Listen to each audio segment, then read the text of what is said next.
పత్రిజీ గారి మెసేజెస్ అన్నీ ఏ భాషలో ఉన్నాయి? ఎక్కువ తెలుగు భాషలో ఉన్నాయి.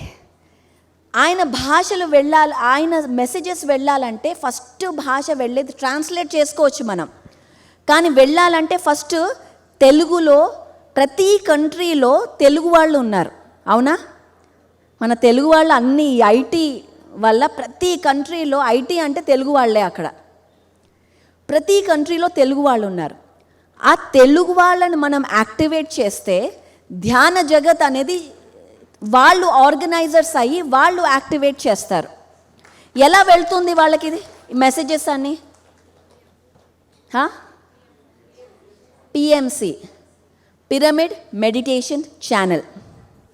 పిరమిడ్ మెడిటేషన్ ఛానల్ ద్వారా మన యొక్క మెసేజెస్, పత్రిజీ గారి మెసేజెస్, ఇక్కడ మూమెంట్ విషయాలు అన్ని దేశాలకి వెళ్తుంది. మనం తిరగగలం. మేడం మీరు తిరుగుతారా? మెక్సికోకి వెళ్తారా? మీరు పెరూకి వెళ్తారా? ఆఫ్ఘనిస్తాన్కి వెళ్తారా? మీరు వెళ్ళాలి కదా. మరి ధ్యాన్ జగత్ ఎలా అవుతుంది? ఇక్కడ ఉంటే అవుతుందా? ఎట్లా అవుతుంది? ఇక్కడి నుంచి అవుతుందా ధ్యాన్ జగత్? ఆ ఊర్లో ఆఫ్ఘనిస్తాన్లో శాకాహారం అంటే జైల్లో పెడతాడేమో వాడు, తెలియదు మనకి, ఎప్పుడు వెళ్ళలే కదా. ఇక్కడ కూర్చొని ధ్యాన్ జగత్ అంటే అవుతుందా? మరి ఎవరో ఒకళ్ళు వెళ్ళాలి. ఎవరు వెళ్తారు? మీరా? నేనా? నేనైతే వెళ్ళను బాబు ఆఫ్ఘనిస్తాన్కి. మీరు నాకు వీసా ఇచ్చి డబ్బులు ఇచ్చి వెళ్ళమన్నా నేను వెళ్ళను. ఎవరు వెళ్తారు? పిఎంసి వెళ్తుంది, పిరమిడ్ మెడిటేషన్ ఛానల్ వెళ్తుంది. ఎక్స్ట్రీమ్లీ ఇది ఛానల్ యొక్క రోల్ మామూలు రోల్ కాదు. ఎక్స్ట్రీమ్లీ ఇంటెలిజెంట్ ఫోర్స్ ఇది, కనిపించని force, intelligent conscious force PMC channel. ఇది పత్రి గారు ఊరికే క్రియేట్ చేయలే. There is a big thought. ఈ మెసేజ్ వచ్చింది again from a galactic federation on PMC channel. ఈ థర్డ్ డైమెన్షనల్ బ్రెయిన్తో ఆలోచిస్తే అర్థం కాదు. Again going back to the concept. So PMC ప్రతి కంట్రీలో వెళ్ళాలంటే ఎడిటర్స్, నిన్ననే మాట్లాడాం. ఎంతమంది ఎడిటర్స్ ఉన్నారు పిఎంసిలో? 3 ఎడిటర్స్ ఉన్నారని చెప్పారు నాకు మొన్న చందర్. 3 ఎడిటర్స్తో 195 కంట్రీస్లో ఎలా ప్రోగ్రామ్స్ చేస్తాం మనం? చేయగలమా? మీరే చెప్పండి.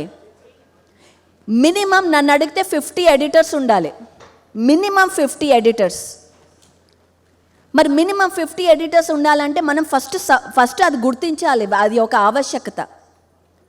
ఎడిటర్స్ని పెంచాలి, గ్రాఫిక్ డిజైనర్స్ని పెంచాలి, మార్కెటింగ్ సోషల్ మీడియా వాళ్ళని పెంచాలి. 2-3 వీళ్ళందరూ ఇక్కడ కూర్చున్నారు. అక్కడ ఎవరు వర్క్ చేస్తున్నారు తెలుసా మీకు? అందరు ఎంఎంఎస్ ఈవెంట్ అంటే అందరు ఎంఎంఎస్కి వచ్చేసారు. ఎవరు who is working, who is making videos, who is editing? Nobody. They don't have funds. So we must stand with PMC. We must support PMC. Absolutely important activity. లేకపోతే మీరు ధ్యాన జగత్ మాట్లాడండి, శాకాహార జగత్ మాట్లాడండి, అవన్నీ మాటలే. ప్రాక్టికల్గా అది ట్రాన్స్లేట్ అవ్వాలి అంటే we must think strategically. Planning ఉండాలి, స్ట్రాటజీ ఉండాలి. అప్పుడే అవుతుంది. ఊరికే ఇంట్లో కూర్చొని మాట్లాడడం కాదు.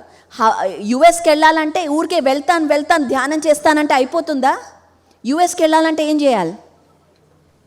వీసాకి అప్లై చేయాలి. అవునా? ఇన్విటేషన్ లెటర్ తెచ్చుకోవాలి, డేట్ తీసుకోవాలి, అక్కడికి వెళ్ళాలి, డాక్యుమెంట్లు రెడీ చేసుకోవాలి, బ్యాంక్ లెటర్ కావాలి, స్టేట్మెంట్ కావాలి, ఒక ఐటినరీ కావాలి, ట్రావెల్ ఐటినరీ కావాలి. అవన్నీ చూపించాలి. అవన్నీ చూపించాక మనం మళ్ళీ టికెట్లు కొనుక్కోవాలి. టికెట్లు కొన్నాక అయిపోతుందా? మళ్ళీ ఎక్కడికి వెళ్తున్నాం, వాళ్ళు ఉన్నారా లేదా ఇంట్లో, ఎక్కడ ఉంటున్నాం, ఎయిర్పోర్ట్ నుంచి ఇంటికి ఎలా వెళ్ళాలి, ఇవన్నీ ఆలోచించాలా? ఊరికే ధ్యానంలో కూర్చొని అమెరికా అంటే అవుతుందా? చెప్పండి, అవుతుందా? ఇవన్నీ ఎవరు ఆలోచిస్తారు? నేను ఆలోచించాలా? ఎవరు ఆలోచిస్తారు? నో, మనం అందరం ఆలోచించాలి. పిఎంసి ఒక్కటి ఆలోచిస్తే ఏమవుతుంది? మనం అందరం ఆలోచించాలి. We are all responsible. So masters, ధ్యాన జగత్ అవ్వాలి అంటే ఈ మిషన్, పత్రి గారి mission, federation council mission activate అవ్వాలి అంటే media channel is extremely important in today's world. Not only media channel, social media, OTT platform, ఇవన్నీ రావాలి. Then only we can make it possible. So with this, thank you PMC team for coming here and doing this work.